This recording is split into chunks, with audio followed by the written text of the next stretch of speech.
Hey, welcome back. My name is Carlos, and welcome to the Cinema Crew. Today, I wanted to go over my X100VI right here, my little baby, and talk about how much I've enjoyed it, basically. I've owned the likes of the Ricoh GR3X, and I liked the GR3X, I just didn't love it. I honestly still shot on JPEG with that, but at the back of my mind, I always thought, those Fujifilm recipes. And so it was around last year, I think, I got rid of it, and I just didn't have a camera that primarily shot photos for a while. If I needed to, shot some on the Fx30, but Lightroom denoise came in very handy for those couple months. I saw that the market for the X100V never went down.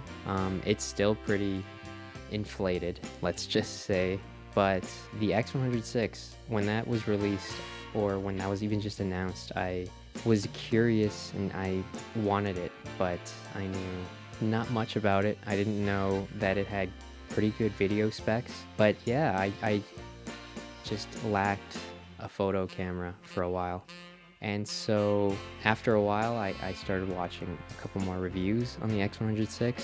I got a little bit more interested and learned about its 10-bit 422 capabilities and how it shoots in F-Log too. And man, I was sold. I was hooked instantly. I knew it was going to be a journey to get that camera. I can get into that another time, but I was able to find a local store that had them in stock somehow. I drove about 2 hours to Red Deer, and I was able to snag this guy, and man, I've enjoyed every day with it. Honestly, it's been so fun. People come up to me and they ask like what kind of film camera this is. They're super curious about what it does, and they just like how it looks, and it's a super non-intrusive camera. It's kind of beautiful to look at, honestly, and it feels fun to use. I really can't find any better word other than fun. Like it's fun, man. I've shot with the Ricoh GR3X before, and I've done photo walks downtown, and I've brought it to parties and stuff, and it's great to have that, but I sometimes am like, man, these iPhone photos are kicking my ass, and I can't have that. You know what I mean? When you invest in something, you don't necessarily want it to be inferior to other things that you have at your disposal, especially your iPhone. I think as photographers or videographers that we have to be at the forefront of saying phone footage is great, but look what you can do with dedicated equipment. And you know, I think that the X100VI is so great for that, honestly. If you wanted to edit your raw photos and that kind of stuff, you can shoot JPEG and RAW. It's a super versatile camera, and there's hype for a reason. Like, I understood that it was a hyped camera, but it wasn't until I had it in my hands and I used it that I understood why. It's amazing, honestly, and I'm so lucky to be able to use it and express myself on it. Honestly, I feel like the luckiest boy in the world.